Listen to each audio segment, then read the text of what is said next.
রং বানার সময়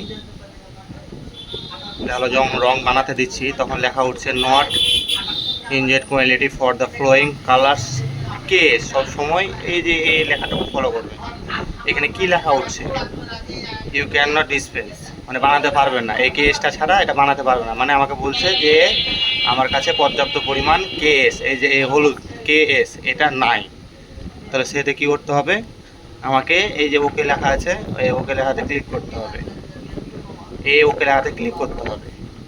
দিয়ে এই যে বাম দিকে ফিল ক্যান্স লেখা হচ্ছে, যে ফিল ক্যান্স, এই যে ফিল ক্যান্স বাম দিকে সব নিচের কোণাতে ফিল ক্যান্স, এই ফিল ক্যানে যেতে হবে। ফিল ক্যানে যে অটোমেটিক, এটা অটোমেটিক সিলেক্ট হয়ে আছে, অটোমেটিক ওটা সিলেক্ট হয়েছে, যেটা নাই সেটা অটোমেটিক সিলেক্ট হয়ে আছে, ওটা অটোমেটিক সিলেক্ট হয়ে আছে। দিয়ে এখানে যে গো টু ক্যান্সটা লিখতে হবে, ঠিক আছে, এখানে গো টু ক্যান্সটা লিখতে হবে। আপনার দেখাই এখানে কিন্তু কেসটা নাই। আমি যখন এখানে গো টু ক্যান্সটা করব তখন এটা অটোমেটিক আসবে, এই যে কেসটা আমার এই সোজায় থাকবে, এই সোজায়। আমাদের কি করতে হবে, কেসটা ঢালা লাগবে, আমরা কেসটা ঢেলে নেব। এখানে আমরা এখন আপাতত কেসটা ঢাললাম, কেসটা আমরা মেশিনের ভিতর ঢাললাম।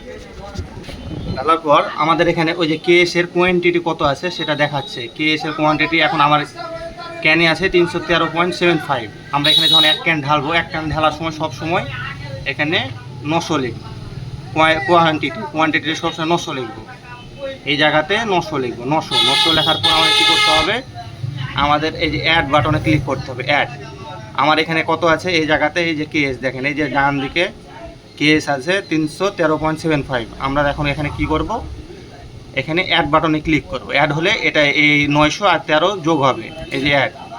এখানে আমার কি বলছে, quantity 900 will be added to KS, মানে যোগ করতে বলছে। এখন ওকে ওই করলে কেএসটা লোড হলো।